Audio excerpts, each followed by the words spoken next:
Igbo ndị dọt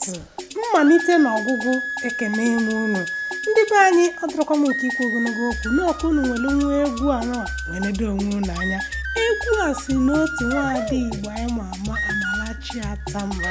nwadịọra mma onye ihe Igbo na-amasị nke ukwuu. Ewo Igbo bụ ndọ ndị be anyị gele na egwu nke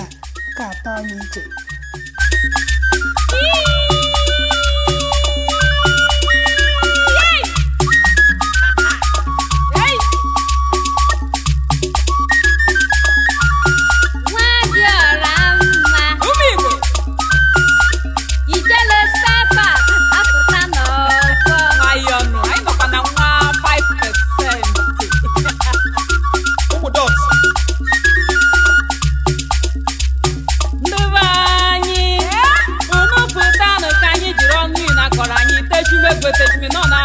Ọ bụrụ na ọnwụ debụ m obodo gabụkọb na-ehechi gị ike ya bụ ka ele ụmụ Igbo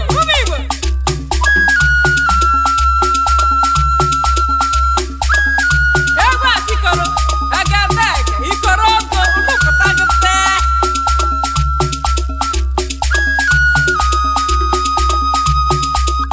emi ya tete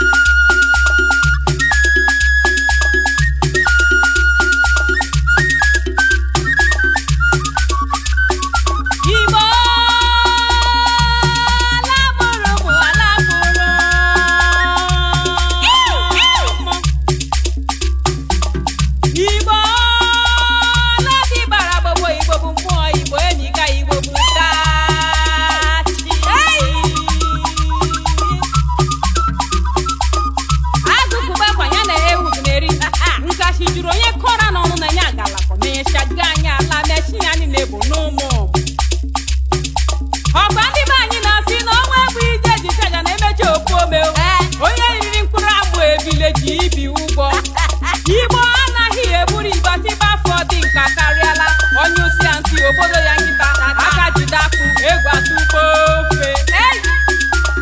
ebube ndị Igbo na-akpụ n'ala ọ bụ ya na-egbu mgbu ka mmanya o nwere ka o si eme mụ Igbo bụ akpa na-esighị anụ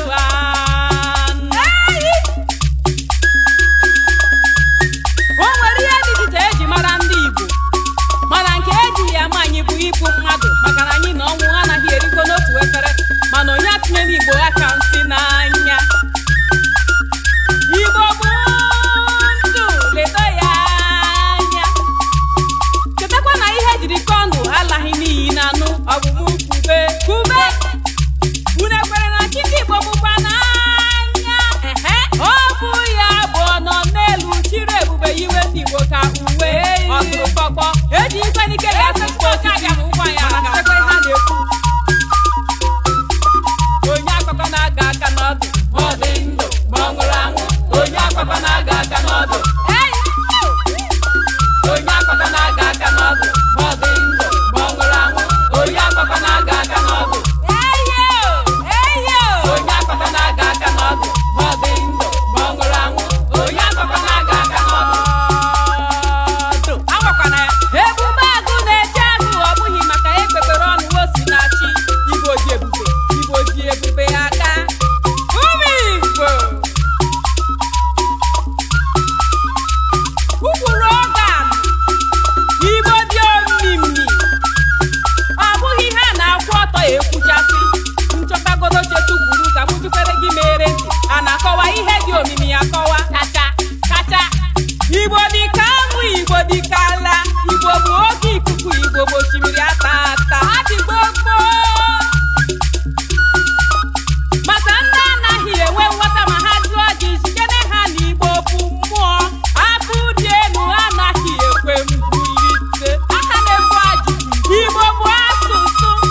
Igbo bụ ndị Igbo bụ ala Igbo bụ mba Igbo bụ ochie ọ dịbara gboo ọ tịrị atị